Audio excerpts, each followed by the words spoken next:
Live a life that you are in control. Live a life of being an entrepreneur.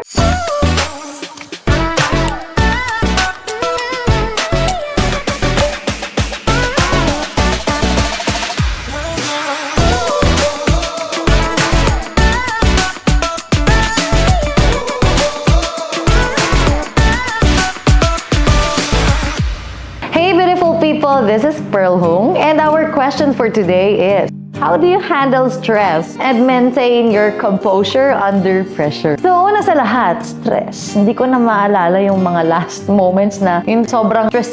Siguro kasi magaling ako sa prevention is better than cure. Before siya mag-arise, talagang pinrevent bago yung cure yung magkaroon. Dahil naniniwala ako pag nasa cure ka na, dun na sobrang parang, stress ganon. And at the same time, pag may kailangan akong gawin, ginagawa ko kasi agad. Hindi ako, di po nga, sa susunod na panahon yan, o kaya, sa susunod na araw yan. Walang ganon. Kumbaga, if I need to do it, I do it na. Nagkakaroon lang ako ng ganon, na parang, nakakaloka. Gumaganon ako if nagpa-pile up sa utak ko yung kailangan kong gawin. Siguro yun.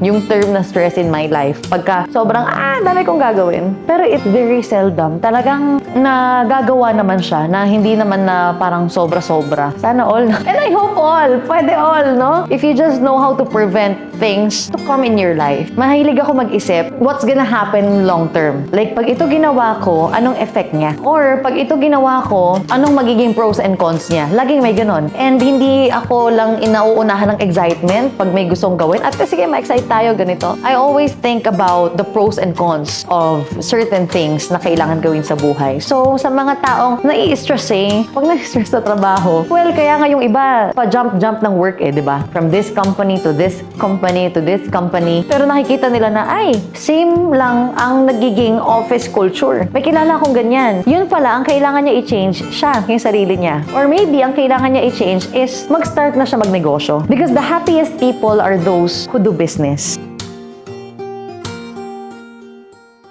Bakit yung nagnenegosyo? Hindi ba parang sobrang dami nilang problema dahil may negosyo sila? No. They are the happiest daw kasi nakakapag-express sila ng kanilang creativity into their business. At the same time, they know that they are in control. Kaya, kung ikaw ay, na napakasipag mo sa work mo, nai-stress sa isang bagay, be an entrepreneur. Kung sumasagupa ka lang din ng stress sa iyong trabaho, mas maayos kung sumasagupa ka ng iyong stress sa pagnenegosyo. At least alam mo that wonderful things will happen in your life.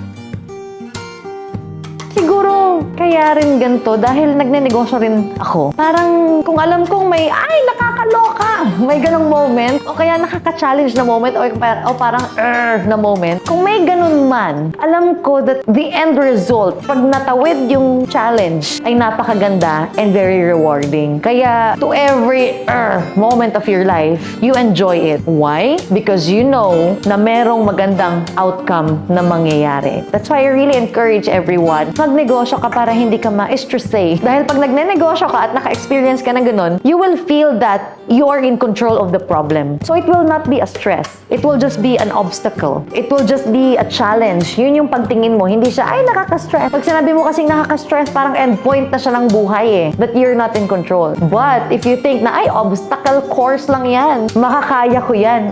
That's just a game that you need to have your finish line done earliest possible time. So again, do business para hindi ka magkaroon ng stress, but your business challenges will be obstacles that you will have a treasure box after mo malampasan yung obstacle na yan. So, then again, live a life that you are in control. Live a life of being an entrepreneur. Live a life that you control your time and you can level up anytime that you want para wala nang stress.